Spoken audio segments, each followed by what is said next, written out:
بسم اللہ الرحمن الرحیم۔ اللہ کے نام سے جو بڑا مہربان نہایت رحم کرنے والا ہے۔ ارشاد نبوی صلی اللہ علیہ وسلم۔ عرض کیا کہ مجھے ایسا طریقہ بتائیے جو مجھے جنت میں لے جائے۔ آپ صلی اللہ علیہ وسلم نے فرمایا، اللہ تعالیٰ کی عبادت کرو، اس کے ساتھ کسی کو شریک نہ ٹھہراؤ، نماز باجماعت پڑھو، زکوٰۃ دو اور رشتہ داروں سے صلہ رحمی اور حسن سلوک کرو۔ رسول اللہ صلی اللہ علیہ وسلم نے فرمایا، اللہ تعالیٰ نے میری امت کے دلوں میں پیدا ہونے والے وسوسوں کو معاف کر دیا ہے جب تک وہ انہیں عمل یا زبان پر نہ لائیں۔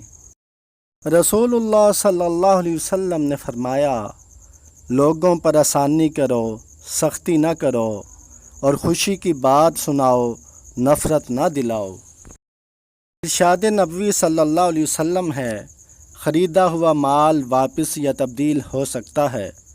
نبی کریم صلی اللہ علیہ وسلم نے ارشاد فرمایا، جس نے کسی مسلمان سے مال واپس لے لیا، اللہ تبارک و تعالی قیامت کے دن اس کے گناہوں کو ختم کر دیں گے۔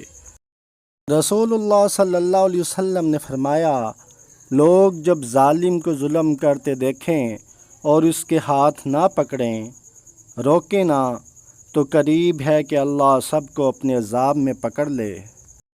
رسول اللہ صلی اللہ علیہ وسلم ایک شخص کے پاس تشریف لے گئے اور حال پوچھا۔ کہنے لگا، اللہ سے امید بھی ہے اور گناہوں کا خوف بھی۔